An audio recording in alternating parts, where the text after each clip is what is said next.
Evening, ladies and gents. Well, today I actually decided to do something a little bit different. Um, Mostly because I'm not done building my new team yet. I kind of started late with that, but right now I'm using my older team. This is actually the first one that I made in X and Y, and I think it's reasonably good. Uh, Either way, though, this battle is actually against a passerby that just happened to challenge me while I was doing some other things, and I figured, hey, why not take the battle? I mean, sure, passerby battles aren't really competitive. Well, no, they're not competitive at all. Usually, I mean, you can see, just Arceus and Zekrom are not nearly in the same tier, but or as the rest of my stuff. But I'm just gonna go with it and see how I do. So, Xalin issues her challenge and actually leads with Rotom Fridge, which I have not seen yet. Now, my thinking so far was just that those Ubers are probably gonna be faster than anything that I'm bringing, so I'm gonna want to slow them down with the Sticky Web.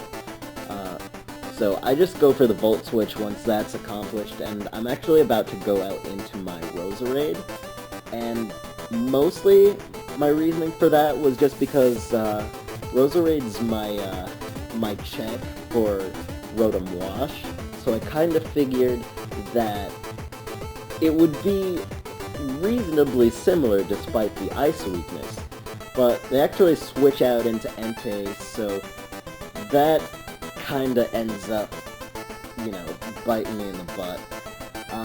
So all I can really do to this thing is put it to sleep. So yeah, I managed the sleep powder, which is very good because it's always good when you hit like a 75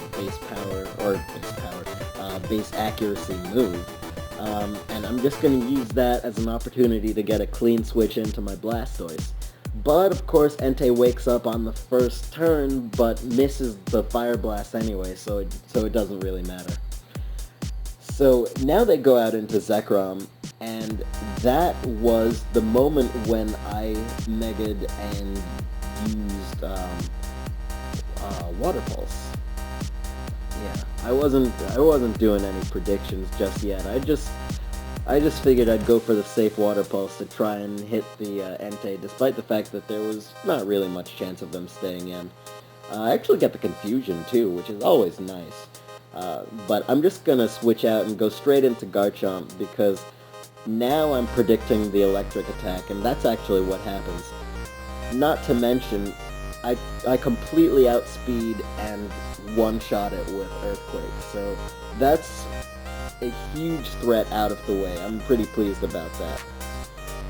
Now, this thing, whose name is actually escaping me at the moment, comes in, and it's immediately going to go down. Jirachi! Jirachi was the name. Anyway, it didn't do anything. And then they go back out into their little Rotom Fridge. Little flappy flying fridge there.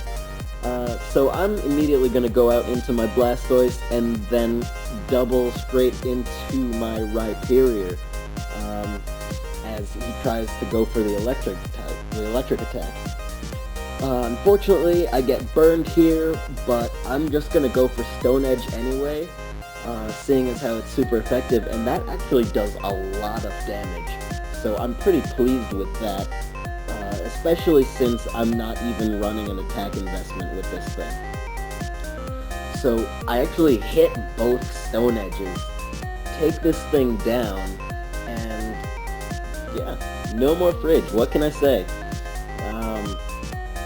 So now, the Pokegod Arceus is gonna come out and get stuck in my webs.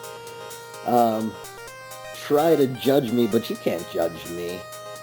I actually, I went for the Hammer Arm mostly to test what type of Arceus it was, and I figured it was normal, but I just wanted to be sure because, I mean, if I misjudged the color of it, I would have gotten the wrong type.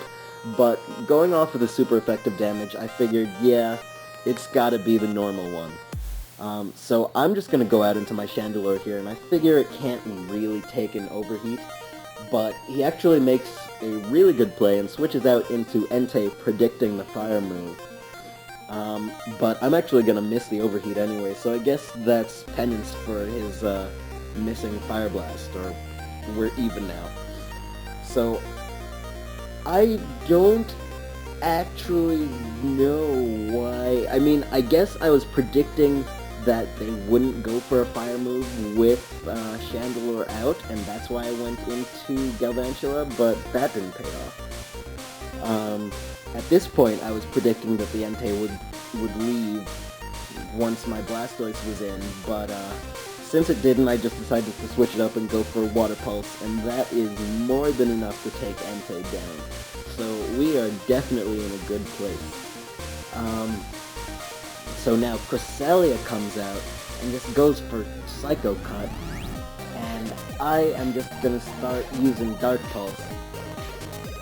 But now that this thing's gonna be using Moonlight, I'm kind of fearing a Stalwart. I don't want that at all, but when I see the health that it's left over with, I figure that I'm gonna be okay, because it turns into like a 3-hit KO. Regardless though, it goes back to attacking and can't do nearly enough damage to really hurt my Blastoise, so I take it down.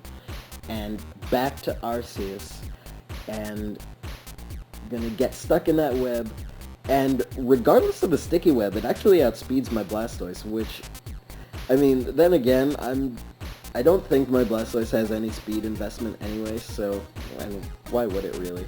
But either way, I'm going to take it down with an Aura Sphere, and that's going to be the game. So that was actually pretty cool. I enjoyed doing the passerby battle. I'm probably gonna do those more often. Either way though, I should have my new team probably by tomorrow. I should have a video up with it. Even if it's not done in-game, I'll at least upload a showdown video with what I've got for it so far. I may even have to run into the next week a little bit with the new team, depending on how long it takes, but I don't think it'll take all that long to get it done. Now, yeah, I don't know. Actually, that's it. I don't really have much else to talk about right now. Have a good one, you guys.